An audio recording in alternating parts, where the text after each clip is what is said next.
The topic deals with marriage, Georgian style.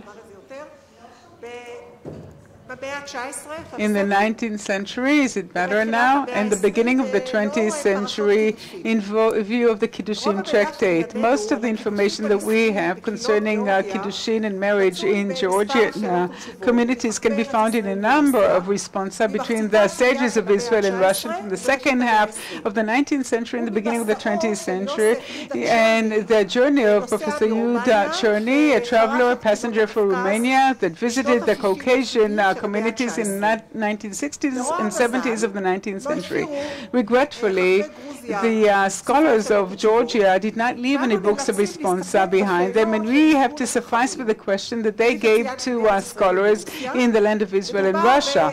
We're talking about very few answers. I counted to date 11 such answers, but they are of prominence with respect to getting to know the Kiddushin and marriage in this particular Jewish community. Eliyahu Yosef Ankin, later who became a well-known figure over 50 years in the U.S., when he was very young, during 5 years in the beginning of the 20th century in the Uni community, was asked a question by a person in western Georgia that pertained to the acceptable Kiddushin norms of the Georgian Jewry and all the problems that arise from them. His words are actually being confirmed by other sources. Rabbi Ankin studied or learned that the custom of the Georgian Jewry is to give the ring for the intention of property or appropriating the Jews. And since the Ashkenazis started to settle the area in the 19th century, the Georgian Jewry were influenced by the Ashkenazi tradition, and they said that a match was made and that they wanted to retract from it. Rabbi Ankin said, following the Ashkenazi, there were cases in which Georgian Jewry did this without knowing how severe this was in Georgia. Among the Ashkenazi community, you can actually retract from the betrothal because no ring was given and the Kiddushin phrase was not recited. He warned against this, and he proposed this to the greatest of Rabbi Tenenbaum Belovsha's Rabbi Chaim Soloveitchik of Brisk, and they necessitated a divorce, a get, even though this could be doubted, and because the ones who received the money said that they were messengers of the girl, and there were no witnesses concerning the engagement. So there were those rabbis who said that definitely divorce was due, even if the rabbi did not, or the husband-to-be did not say, "Thou art sanctified to me." So Nat Chavili, the words are in Georgian, and it means she has been given away, as they call those women who are already married, or they're called Danishvili, which is the way they commentate on the phrases, "Thou art sanctified to me," namely that a woman is betrothed to be married to a man. And he writes that this was not any stipulation for marriage, but rather only a first stage when one argues over the sum of money that is given at this stage. The engagement has always ended by giving money either from the father of the bride to the groom or vice versa. The money was given and it was kept with them, but on the part of the bridegroom and the bride, money would be exchanged between the two hands, and it would be kept until marriage. And sometimes it was also accompanied by, property or clothing, and only after that has ended would they be considered married. After some time, the bridegroom and his family would send clothes and jewelry and a few coins that the bridegroom would be sending to the bride in public, and there was a need to have at least 5 people who witnessed this, and she would keep them away. And at that time, the neighbors would come to greet the bridegroom and the bride, and a similar gift is sent by the bride's parents to the bridegroom and his parents. These are the ones that are actually kept and called Stanisław Desgebny in Georgian. Namely, this is the engagement present, after which a chuppah is held and they do the greeting of the bride and the bridegroom only. This was the custom back then, and there are others who actually did this at the beginning of the 20th century as well. Sometimes when the scholars were not there at the end of the engagement in which the money was exchanged, they would finish this on their own and give the money in the similar way, and then they would hold a dinner and invite their invitees, and it would be considered the engagement wedding, and she would immediately be considered to be his wife after the first exchange of money. He says that in 1885, for example, after giving away the money, the couple has changed their mind, and the wife had to be divorced by a get. Namely, it was the norm to write a get when they wanted to annul the engagement bond. We have a description of the journey passenger in an engagement wedding as an engagement ceremony that he attended of an 18-year-old man. And by the way, girls would marry around the age of 17 and boys at the age of 18 to 20, not too young. And the Kiddushin was in coins and not a ring. The description is in line with information that will be brought later in the response. Hence, the description of Cherny, the father of the bridegroom, that gave 2 coins of gold. And the rabbi plays a very decisive role here in all the Kiddushin ceremonies. We know that since the Middle Ages, the rabbi has been in charge of the Kiddushin ceremonies, and one could not hold such a ceremony without the attendance of the rabbi. Whenever the rabbi was absent, it was something already suspicious, namely something was improper about this Kiddushin. So Cherny's description that the father gave 2 coins of gold so that the rabbi would sanctify the bride, because the bride should not be seen before the bridegroom because of modesty and chastity. And she would sit with her friends in a separate room. Then the rabbi would approach them. She takes the hand of the rabbi. The rabbi gives the coins to the father of the bride, and these would be served to sign the agreement between the 2 families, like shaking one's hand. The first coin was given for the handshake, and the second coin, the engagement coin, was kept by the rabbi for the Kiddushin and gave it to the bride, saying, I am the messenger of the bridegroom, and you are thou sanctified for this and that room, according to the Mosaic religion. She received the coin and kissed the hand of the rabbi. Then they would all go back to the ceremony or the feast. Everyone would hold a lit candle. One carried a large tray with fruits and candies and chocolate. Everything was covered by a silk kerchief, and then they would give it all to the bride's inmates, and before the end of the meal, the father of the bride would give out large pieces of sugar and candles, and they would bring a similar platter with food and candies to the house of the bridegroom, and that was the present of the bride. Over the week, there were different feasts and ceremonies, including the henna ceremony. The chuppah was on Thursday. After midnight, the relatives of the bride would convene to do the dowry issues, to settle them. The relatives would give presents, each according to what they can. Everything is presented and displayed. Everything is written on the other side of the ketubah. They pack it all and they send it to the bridegroom's house with porters. The bridegroom pays them, and the chuppah is held in the grounds of the synagogue. We have a description of marriage in Achlatzika, and the best men accompany the bridegroom. The bridegroom stands, greets, and prays over the talis. The father puts it on his head, and this is the chuppah. The Kiddushin are read in Georgian, and then the scribe copies it to the Georgian language.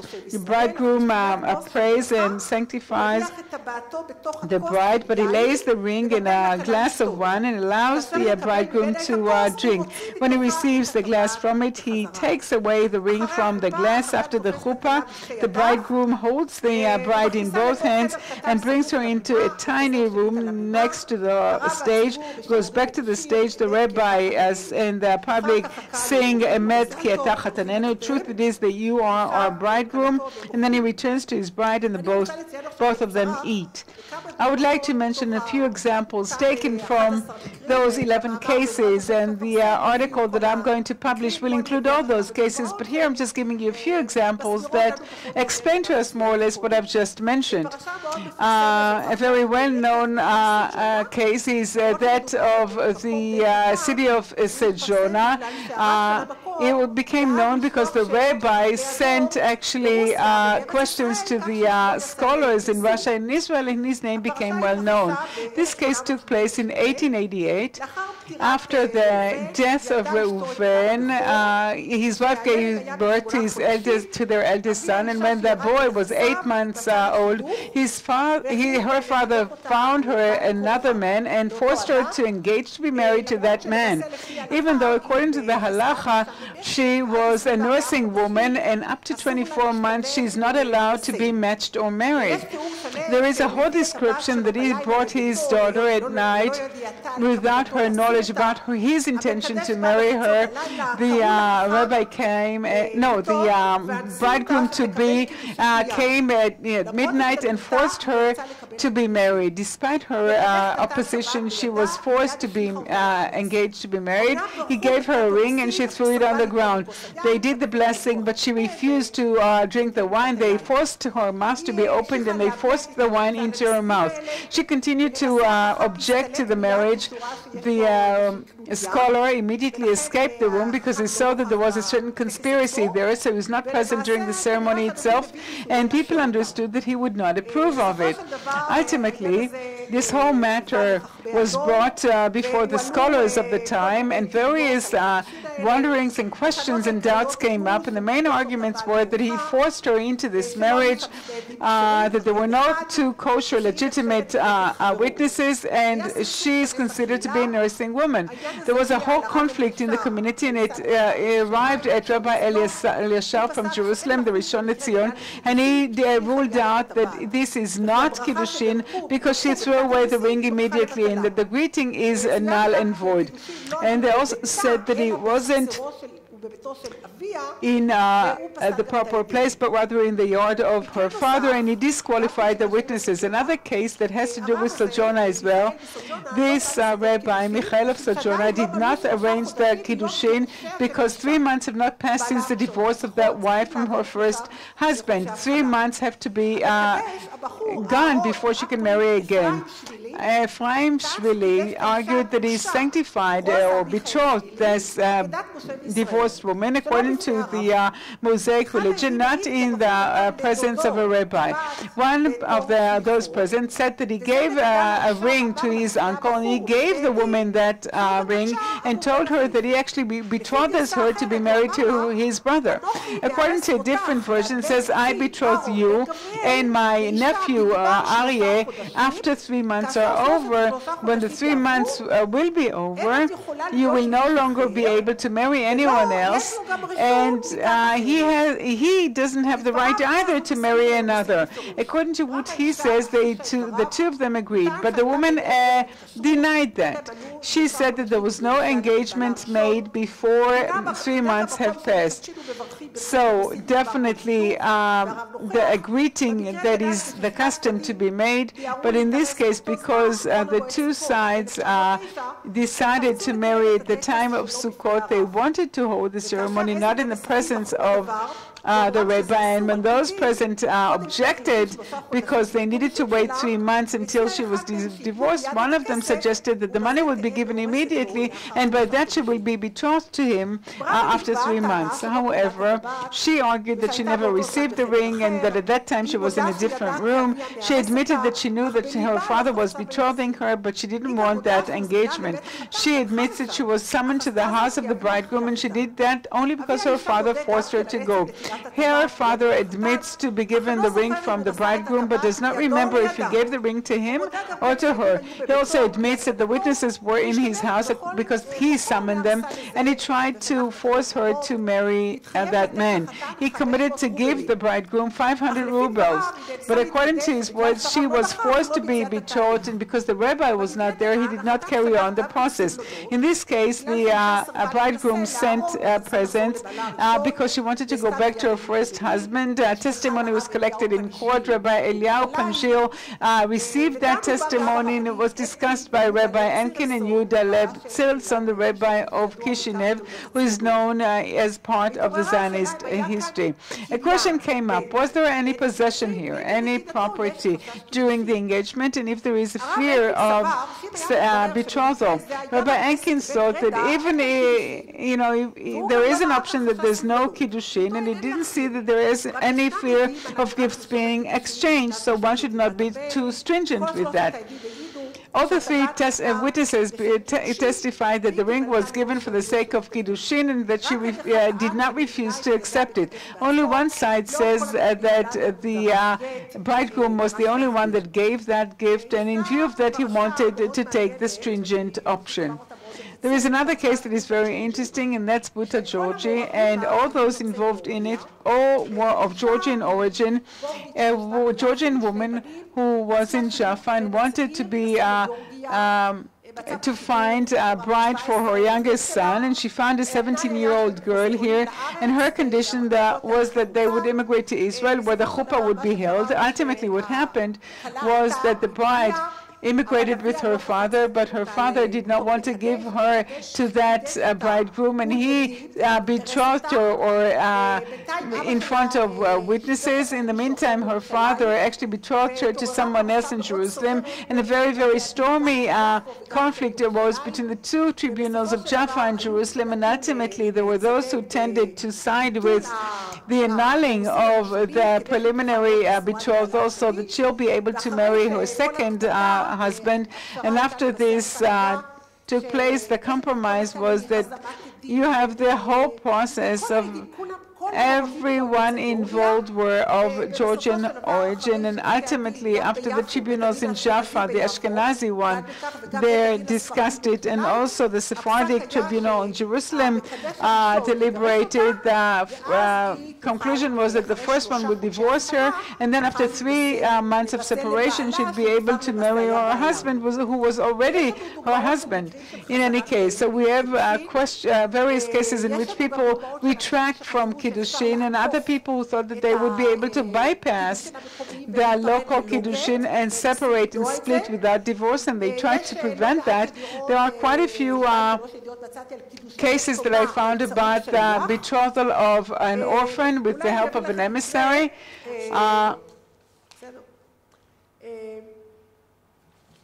I'll give you another case of Kiddushin of orphan through the mother with the help of an emissary in Batomi.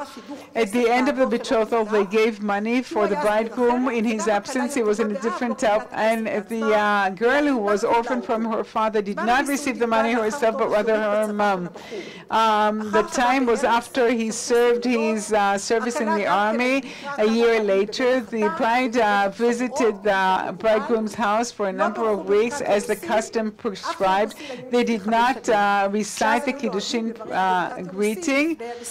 The norm was to do this before the marriage. However, it was said that from the moment they no longer did this in Kutaisi, they weren't that meticulous about this custom in Kuta and Batomi as well. At the beginning of the 20th century, they no longer gave the Kiddushin greeting during the engagement, and there were those who adopted this custom. A year later, the mother and the daughter decided that they no longer want this engagement. They argued that the daughter was too young during Kiddushin, and when we talk about younger, it means that the money has to come to our hands before witnesses. Rabbi Elkin, who treated this, thought that there is a fear of sivlonot, namely of gifts being exchanged, without looking into the matter of marrying young women or minor. Another case of Rabbi Eliashar, a very strange case that took place in Caucasus, Israel. That was a year ago. Shalom ben Yitzchak, the Shatz, who was a widower and lonely, was forced to betroth to be married, a virgin that he detested immediately after she was forced upon him. He expressed his revulsion and he wanted to divorce her immediately, but she and her father insisted to be brought under the chuppah. He insisted on not agreeing and going along with that. We study here about Kiddushin and how it was the norm to actually divorce the woman in Torah to be married. The tribunal in Jerusalem allowed him to marry another wife because she refused to receive the get, and they said that this is forced Kiddushin, and they mentioned that in the Georgian Jewry case, there's no boycott of Rabbeinu Gershom, but we studied about the Kutaisi norm in the attempt to annul the Kiddushin before the chuppah. In the 16th century, Reuven Ilashvili was a scholar who wanted to prevent problems when it comes to the Kiddushin, and he wanted to enact that there won't be any Kiddushin before the chuppah, and no greetings would be exchanged during the engagement. But according to him, the Georgian Jewry would not do away with this custom of exchanging money for the sake of engagement, and that regulation was not carried out ultimately. Rabbi Enkin tells us as well that when he came to Georgia at the beginning of the 20th century, the local scholar said that he annulled the Kiddushin during the engagement ceremony and was imposing a tax as they said it, as they called it, but in reality everything remained the same. So the rabbi tried to do something similar in Georgia but failed. Why? Because the Jewish community in Georgia was not willing to give up on its unique customs when it comes to ceremonies of betrothal and engagement. Thank you very much. Indeed, a compelling presentation that shows the universality of this custom along with its unique